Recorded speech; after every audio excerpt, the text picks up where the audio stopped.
Ah, Olha o que vocês vão querer falar hoje. Bom, deixa eu mostrar aqui onde eu faço aeróbio. Tem uma big casa de boneca aqui. Um flipper que eu ganhei do Johnny Benny. Uma bikezinha da Salt que eu ganhei da Gabi Garcia. E agora vamos fazer o aeróbio. Casa de boneca de Dona Maria Clara, né? Arreliando aqui.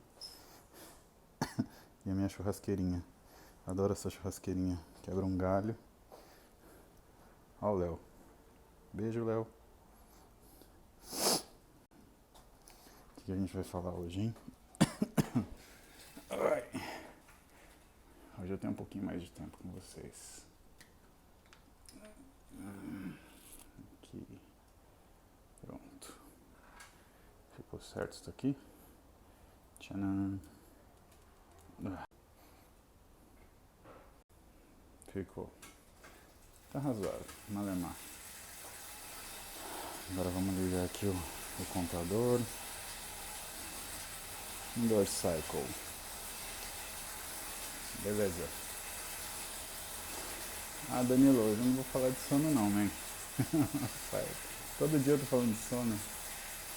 E aí, Sandro? Como é que tá, doutor Sandro Ferraz? Um beijo na tua família também. Tuas pequenas, essa mulherada que você tem em casa bonita aí, parabéns. Né? Dia Franklin.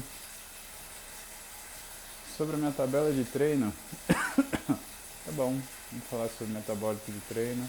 Aliás, minha tabela de treino. E aí, perguntaram sobre crash metabólico. Vamos falar disso, crash metabólico é importante. Bom, parcelamento do meu treino, né? Então essa semana a gente está treinando o empurrar, puxar. Como funciona isso? Estão ouvindo? Alguém pediu para arrumar o áudio aí? Estão ouvindo?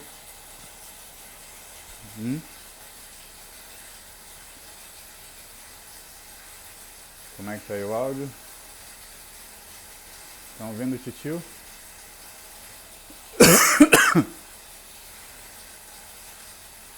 Bom, então tá bom. Primeira pergunta, parcelamento de treino. Ou meu treino é ABC-ABC, ou é ABC-ABC. Pessoal, parcelamento de treino, a gente acabou de gravar um vídeo bem legal pra Max, eu, Belmiro e Jonato, falando sobre parcelamento de treino. Vou falar como eu tenho feito. E aí vocês veem o quanto é de similaridade para aquilo que vocês fazem, mas a priori, parcelamento de treino não tem uma regra, não tem o que é certo e o que é errado. Normalmente, parcelamento de treino, ele tem relação com a tua prioridade. Deixa eu fazer uma coisa, vamos ver se melhora. Vou fazer uma gambiarra aqui master. Vou tentar fazer um lapela. E vou rezar pra dar certo, né? Será que vai dar? Tcharam. Vou grudar o bagulho na cara mesmo. Pronto. E aí? Que frigideira, Jader? Eu tenho que fazer a porra do aeróbio, meu. Se eu não fizer aeróbio, não vai rolar. E aí? Ouvindo melhor? Davi! Que bom te ver. E aí, Doc? Tá, então vamos lá. Ó, isso que é um lapela tecnológico. Puta que pariu. Então tá. Parcelamento de treino, vamos falar do meu. O que normalmente eu faço? Eu tenho colocado o dorsal como meu grupo objetivo, porque eu senti que meu dorsal perdeu espessura nos últimos meses. E aí então eu começo a semana com dorsal, e aí eu fazia o seguinte: segunda-feira, dorsal e tríceps. Terça-feira, peitoral e bíceps. Quarta-feira, fazia ombros e membros inferiores. Quinta-feira, eu fazia tríceps e dorsal. sexta-feira eu fazia bíceps e peitoral e sábado eu fazia membros inferiores e ombro, tá? Então era assim que eu fazia. Dessa forma, nesse parcelamento, você acaba ativando o braço todo dia, tá? Por que ativar braço todo dia? Tem uma série de fisiculturistas profissionais que eles dão um estímulo de braço diariamente, tá? Em algumas situações, pessoal, esse estímulo diário de braço, ele é necessário e bem-vindo, porque a musculatura não tem uma relação de tamanho, tem uma relação de capacidade. Do braço ela é um pouco mais resistente à fadiga do que a musculatura do tronco. Isso se deve à proporção de fibras vermelhas e fibras brancas que tem no músculo, tá? Daí, o que muitos fisiculturistas fazem? Eles dão algum estímulo de braço diariamente, né? Não é um treino completo, né? Mas eles dão algum estímulo de braço diariamente para você conseguir ter um desenvolvimento bacana. Só que aí o que acontece? É necessário que você dê uma mudada de estímulo e muitas vezes vocês veem pesquisas mostrando que determinados protocolos de treinamento eles funcionam bem e eles causam melhora, mas não porque aquele protocolo de treinamento ele seja melhor do que o treinamento que havia sido feito anteriormente, mas porque naquele protocolo de treinamento houve mudança. Então, periodicamente, a cada mais ou menos 6 a 10 semanas, depende de como o meu físico ele está se recuperando, eu troco o treino. Então, tem mais ou menos umas 10, 12 semanas que eu estou treinando com o Marcelo, já nesse ritmo. Então, janeiro, fevereiro, estamos aí no meio de março, praticamente aí 12 semanas de dias úteis, né? E aí a gente mudou, e eu vou treinar nas próximas 8 a 10 semanas, dependendo da minha recuperação. Se minha recuperação for mais intensa, né, for mais eficiente, a gente muda antes.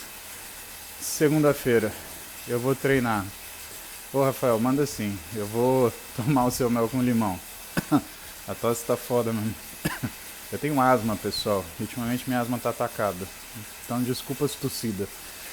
Não é trembo, é asma mesmo. Um dia a gente fala sobre asma, se interessar pra vocês. E aí, assim, o que a gente vai fazer agora? Segunda-feira a gente treinou dorsal e bíceps. Ontem eu treinei sozinho, eu treinei peitoral e tríceps. Hoje a gente foi fazer um treino só de deltoide de manhã, porque nessa semana, ou nessas próximas 8 a 10 semanas, eu vou treinar o deltoide na quarta-feira de manhã e membro inferior eu vou treinar na quarta-feira à noite. Eu vou separar, pessoal.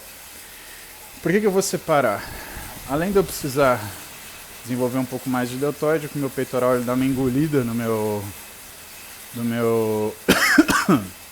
Não é as maconha, não. É asma mesmo. É que não dá pra ouvir o microfone, mas se eu assoprar assim, ó, você vai ver que tá... Eu tô sibilando, parece ter um gato no meu peito. Então, a gente vai fazer... Até me perdi depois dessa. Tá. Eu vou treinar membro inferior separado de deltoide. Por quê? Deltoide, pessoal, é uma musculatura que tem muita resistência. Deltoide ajuda, clenbuterol ajuda, Pedro, mas o problema é que o clenbuterol ele acelera muito a frequência cardiovascular e não, pra mim não pega legal, eu fico mal. Até se eu tomar muito café eu já não fico legal, tá? Bom, deltoide tem muita fibra de resistência, muita fibra vermelha, pessoal. Então ele não é um músculo que adianta você ficar socando carga. É um músculo que se você não tiver uma quantidade mínima de repetições, o que começa a acontecer é que você vai fazer um levantamento de carga alto, mas o seu músculo ele não vai ter necessariamente um bom desenvolvimento. O deltoide ele carece de repetição. Por isso que tem muita forma da gente treinar deltoide, vocês vão ver formas conjugadas. Então, elevação lateral em vários ângulos, a elevação lateral com elevação frontal, ou seja, séries de bisete, trisete de elevações, justamente para conseguir atingir essas fibras. E outra coisa complicada do deltoide é a conformação anatômica das fibras dele. Por quê? Porque na estrutura você não tem um músculo que tem uma direção definida. As fibras elas são meio que entremeadas, são todas assim, tá? Cada uma numa direção um pouquinho diferente. E aí o que acontece? É inevitável que quando você faça qualquer movimento que tenha uma elevação, seja porque você está empurrando alguma coisa, seja porque você está elevando alguma coisa, você vai ativar fibras que talvez não fosse o seu alvo daquele momento, mas que trabalham junto na elevação lateral. Então o que acontece?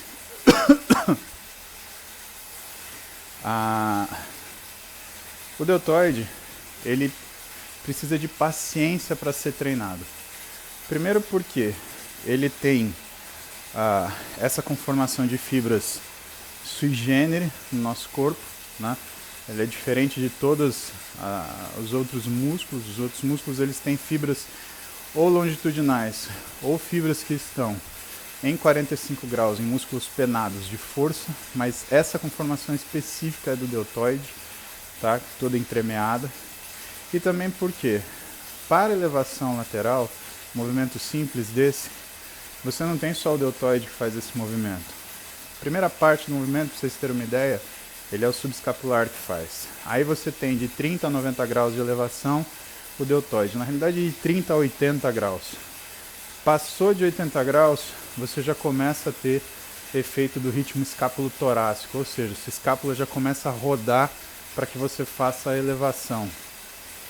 E nessa situação, você já está distribuindo força para musculaturas acessórias, para musculaturas sinérgicas. Então é difícil treinar deltoide porque todo o músculo do dorso, todo o músculo da parte anterior do tronco, eles vão funcionar como agonistas para fazer os movimentos do deltoide. E é muito fácil, pessoal, quando você está treinando deltoide, você jogar essa força para a musculatura mais forte, que não é o deltoide é fraco, tá? Ele é um músculo que para você conseguir treinar ele adequadamente, você tem que usar isometria, você tem que usar força excêntrica, mais do que carga. A alavanca dele, mecânica, é extremamente desfavorável. Ele é um músculo curto, ele está inserido numa parte proximal do húmero, ou seja, o nível de força que ele tem que fazer para fazer a elevação é gigantesco, né? E pequenas variações de carga já fazem grandes diferenças. Se você for fazer um supino, por exemplo, você colocar lá, aumentar 5 kg de cada lado, praticamente você não vai nem sentir o que você fez. Agora, se você estiver fazendo uma elevação lateral e colocar 1 kg a mais, você vai sentir a diferença dessa carga. E muitas vezes o pessoal começa a querer subir carga rápido e aí começa a jogar o peso, começa a perder consistência de contração. E a gente falou de consistência de contração muscular ontem, que é uma das coisas mais importantes do fisiculturismo. Bom, treino de membros inferiores. Treino de membros inferiores, pessoal, ele é um desafio porque a sensação de cansaço, a sensação de fadiga que causa quando você está treinando membros inferiores, ela é muito intensa. Então o difícil não é necessariamente você treinar membros inferiores, treinar a perna, que nem a gente fala. O difícil é você resistir também aqui ao nível de esforço que um treino de perna bem feito leva. Quando você olha, por exemplo, mulheres e homens treinando, você percebe que a mulher ela tem mais condição de levar treino de perna do que o homem. Por que isso acontece? Tem uma razão fisiológica para isso. Na realidade, tem duas razões fisiológicas muito importantes. Primeiro, a mulher ela tem estradiol. E o estradiol ele confere uma capacidade de endurance diferenciada para a mulher. Então, proporcionalmente... E aí, Lau, bom dia, man. E aí... O estradiol ele confere uma capacidade de endurance diferenciada proporcionalmente, ou seja, se você pegar uma mulher e um homem e colocarem para fazer exercícios aeróbicos, mas normalizados na intensidade de cada um, você vai ter uma situação onde a mulher, na quantidade de aeróbio ou na intensidade de aeróbio normalizada, ela é capaz de seguir adiante mais do que o homem. Isso é uma adaptação, né, que a mulher tem. Alguns estudos eles mostram que as mulheres elas também têm mais fibras vermelhas proporcionalmente do que o homem. Então a mulher ela não tem menos força simplesmente porque ela tem menos músculo. Porque a mulher tem menos músculo, ela tem 1/3 menos de músculo que o homem, tá? Em número de fibras musculares. A mulher só tem 2/3 daquilo que o homem tem. Então, você já tá bravo, pai? Mal-humorado de manhã, tá ficando velho? Eu, hein? Sorria, a vida é bonita, vai fazer aeróbio. Você que me mandou treinar. Então, o que acontece? A mulher, ela também tem a benesse de ter hormônios femininos, além de toda essa adaptação. O que faz com que membros inferiores para ela tenha uma facilitação para treinar. O homem costuma ter uma dificuldade maior. Até porque o homem sendo mais forte, ele dissipa mais força por movimento. Então, como ele carrega mais carga por movimento, é uma tendência que ele também canse precocemente. Por isso que você vê a mulherada treinando feliz membro inferior, e você vê o homem quando ele vai treinar membro inferior, o bicho está querendo morrer, está querendo se esgoelar. Agora, uma coisa que não é desculpa, pessoal, é a galera que tem o mau hábito de não fazer nenhum exercício aeróbico. Qual é o grande problema disso? O homem ele já tem esse déficit, não dá para falar que é um déficit, mas não é um favorecimento para ele treinar membro inferior. E aí ele vai treinar a perna. O que acontece? O nível de cansaço dele fica insustentável. E aí enquanto o cara consegue fazer um treino, sei lá, de 6, 8 exercícios, por exemplo, para um deltoide, para um peitoral. Hoje, para o deltoide, eu e o Marcelo, a gente fez 8 exercícios em 40 minutos. Tá? O sujeito vai demorar 1 hora para fazer 4 exercícios, 5 exercícios de membro inferior, sem contar a panturrilha, né? Justamente porque o nível de esforço é muito grande. Então, para os caras que querem treinar perna, ou que precisam treinar perna, e eles precisam de um trabalho mais intenso, mais direcionado, o que a gente fala? Primeira coisa, vai fazer aeróbico para você tolerar o treino. Se você não tiver um equipamento metabólico que tolere um treino de aeróbio, você não vai conseguir fazer o ajuste que você precisa para conseguir fazer um treino de membro inferior decente. Bom, tem escoliose, eu vou foder minhas costas? Não vai foder suas costas. Se você tem escoliose, é aí que você precisa treinar mesmo. Hello, Turkey. E aí, assim, eu vou treinar membro inferior separado hoje, perna à noite, por quê? Porque aí eu treino mais sossegado, eu vou ter mais tempo só para treinar perna. E assim, em termos de esforço, pessoal, sei lá, a gente consegue se programar para fazer tanta coisa. Eu vou fazer esse esforcinho aí e nesses próximos 2 meses, 3 meses, eu vou jogar o treino de perna separado de qualquer treino de tronco. Eu vou treinar de quarta noite, um dia bom, estou pensando ainda, e sexta noite, ou sábado de manhã, depende. É que quando eu começo a dar aula também, aí eu começo a trabalhar de sábado e empipoca tudo, aí não dá certo. Aí Teresina, beijo pra Teresina. Bom, esse é o parcelamento de treino então. Curtiram? Logo menos vai ser hora de mudar. Então daqui umas 8, 10 semanas provavelmente a gente volte para a estrutura anterior. Lembrando, o que a gente fez 2, 3 meses? Na segunda-feira, costas e tríceps. Na terça, peito e bíceps, na quarta, perna e ombro. E quinta e sexta e sábado, eu invertia. E aí eu colocava primeiro braço, depois musculatura de tronco. O que eu e o Marcelo vamos fazer pelos próximos 2-3 meses agora? A gente vai fazer aquele treino push-pull.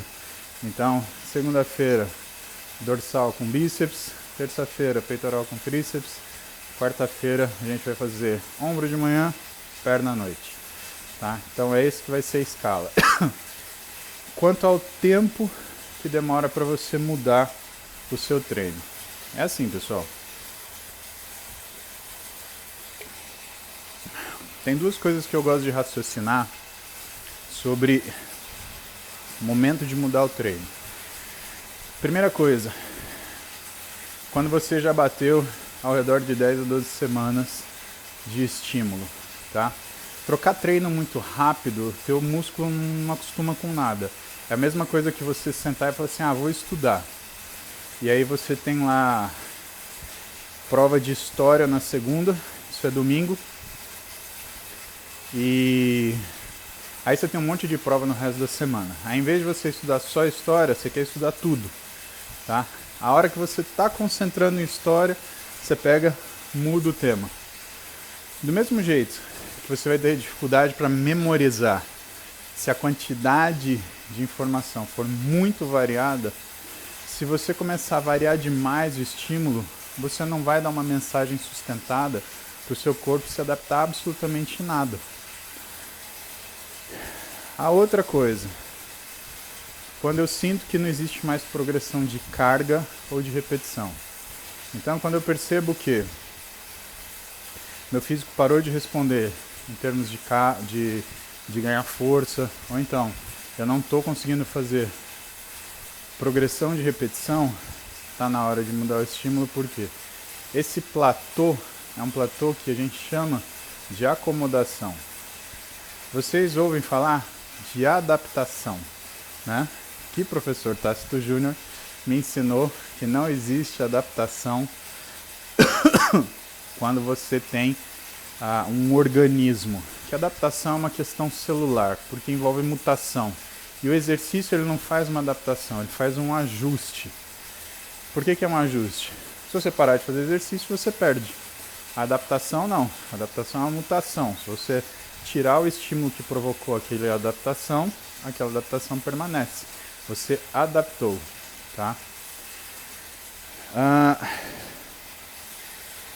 Quando você tem, então, o que a gente chama de acomodação, isso significa que o seu corpo ele arranjou um jeito mais eficiente de fazer o mesmo trabalho. Isso é um problema. Por quê? Porque você está perdendo capacidade física. E perder capacidade física é muito caro.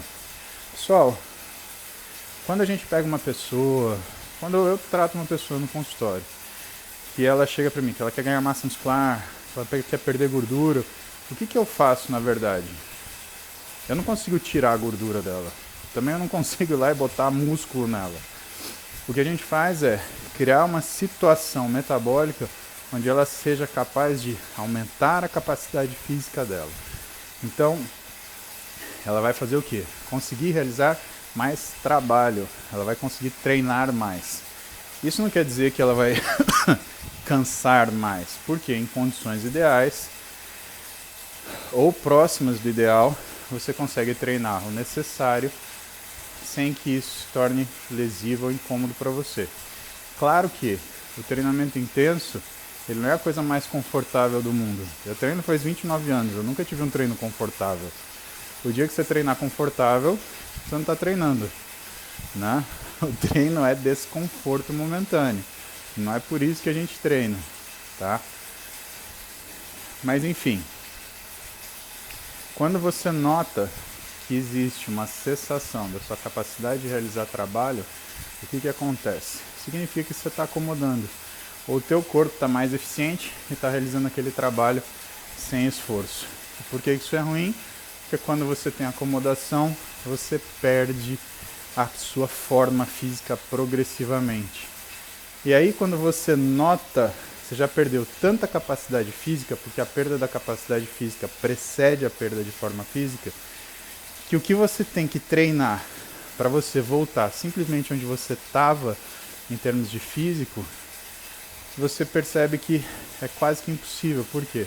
Porque você já está cansado. E como você já está cansado, você tem uma percepção de fadiga que às vezes te impede a fazer aquilo que é necessário para você voltar no ajuste anterior. A mudança de treino, portanto, ela vem numa situação e numa condição onde você não deixa isso acontecendo, você não deixa a sua capacidade física cair. Prevenindo isso, você tem uma capacidade de realização de trabalho mais constante. E dessa forma, você consegue se organizar para que você consiga ter, pelo menos, que não sejam fases de perda de forma física, mas que você tenha uma fase de platô controlado. O que é isso? Simples. Pensa que você está lá em julho, que você está de férias e você quer descansar e quer viajar. Você não vai viajar com a tua família? Você não tem campeonato para disputar, meu. Você não vai curtir com a sua esposa ou com a sua namorada, ficar de repente 20 dias fora na praia ou, sei lá, 30 dias que seja. Você não privilegia isso no seu ano? Evidentemente que você não vai sair para tocar o zaralho, né? Mas, de alguma forma, você vai sair daquilo que é a sua rotina normal. O problema é que assim, imagina que você treina, sei lá, 5 anos, 10 anos. Você acha que você vai ficar obeso em um mês? Se você ficar, é porque o teu treino está errado, porque a tua alimentação está errada. É porque o que você está fazendo é só ajuste momentâneo. Você não tem um ajuste crônico, você não tem uma adaptação, ou um ajuste metabólico mais profundo que interfira na sua velocidade metabólica, mesmo quando você está em repouso.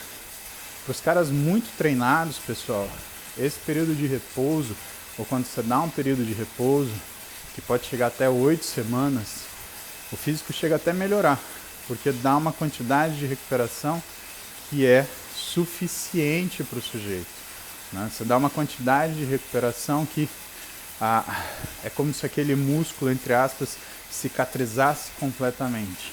E nessas condições, a tendência é ele voltar a treinar, e mesmo com uma diminuição da capacidade física que acontece, isso acaba sendo interessante. Por quê? Porque essa diminuição de capacidade física determinada por uma interrupção aguda no treinamento, ela faz com que você precise dar um estímulo mais fraco para criar uma reação de alarme de mesma intensidade. O que é isso? Quer dizer que com menos treino você causa maior informação, ou com o mesmo treino você causa uma informação maior para modificação. Isso é útil. Imagina se a cada ano de treino você tivesse que aumentar 1 hora na quantidade do seu treino. Ou seja, você tivesse que dobrar anualmente o quanto de treino você teria que fazer para permanecer no seu ganho. Ficaria insustentável, concorda? Eu treino há 29 anos, eu teria que treinar 29 horas por dia, só se eu morasse em Saturno, alguma coisa assim. A progressão de peso, tudo bem. Pensa que para você falar que você é um indivíduo treinado, você tem que supinar entre bom dia, Julie, e aí? Para você falar que você é um indivíduo treinado, você tem que ter força o suficiente para agachar aí com 1 a 2 vezes, para supinar 1 ou 2 vezes o seu peso e agachar alguma coisa entre 2 e 3 vezes o seu peso. Então, para falar que eu sou treinado, eu tenho que supinar pelo menos com 115 quilos e agachar pelo menos com 230, tá? O que não são marcas gigantescas, tá? Sabia, Júlia, que você tá no cardio. Não são marcas gigantescas. São marcas, assim, de indivíduos treinados, né? E se você parar para pensar, quanto tempo demora para você atingir essas marcas? São anos e anos, pessoal. Quem aqui começou a fazer supino com 10 quilos de cada lado? Eu não fui. Eu comecei a fazer supino só com a barra. Era isso que eu tinha força. Eu lembro até hoje, eu tinha 11 anos, 11 para 12, Eu pesava, eu lembro, 62 quilos e eu levantava a barra, que tinha 10 quilos. Era isso que eu conseguia fazer. Bom, tempinho para uma última pergunta, vai. Boa, Ade. Ade, Júlia, todo mundo fazendo cardio. Aí bom. Felipe, eu adorei sua pergunta. Feijão na dieta. Tá bom. Pessoal, qual o grande problema de leguminosas? Bom, a soja é uma leguminosa. O feijão, eu posso estar enganado, mas a priori é uma leguminosa. Mas o que é importante do feijão? O feijão, pessoal, ele precisa passar por um processo que chama remolho, tá? O que é isso? Isso é deixar o feijão de molho pelo menos 24 horas para você tirar os fatores antinutricionais dele. Então essa sensação que você tem quando você come feijão na rua, por exemplo, que é muito difícil o restaurante fazer esse tipo de processo, tá? Aliás, restaurantes, se vocês estiverem olhando isso daí, valeu, Jaga Faria. Bom dia, Fabião. Então, se você se sente mal quando você come feijão, sente aquela sensação de estufamento, tem gases, solta apum, isso daí muitas vezes é por quê? Porque o feijão ele é cozido diretamente logo depois da abertura do saquinho, pessoal. Então o que a gente faz? A gente faz normalmente um remolho frio, deixa o feijão 24 horas em um monte de água, tá? De molho. E aí o que você percebe? Você percebe que depois desse período você começa a ver que em cima da água tem umas bolhas, umas cracas assim. Isso em parte é fator antinutricional, em parte é um pouquinho do carboidrato do feijão que desprende dele, tá? Que é uma reação que ocorre com qualquer tipo de carboidrato que você deixa em água. Ele vai absorvendo num primeiro momento o líquido e depois ele solta carboidrato no líquido que ele está imerso, tá? Então, se vocês forem fazer feijão é um carboidrato sensacional, mesmo para quem está de dieta, só que você tem que tomar um cuidado de fazer o seu feijão com remolho. Senão, vai soltar pum, vai inchar a barriga, vai sentir dor, vai sentir desconforto. Combinado? Pum, né, pai? A gente casa com a mulher que aguenta o nosso pum, na verdade é isso. A Roberta tinha sinusite, você sabia disso? Olha eu tostando meu filme aqui que nem um tonto. Bom dia, Piauí.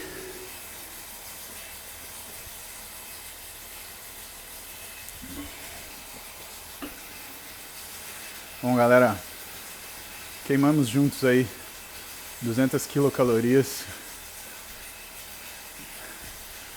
Ei, Camilinha, daqui a pouco eu te vejo. Tô terminando aqui já.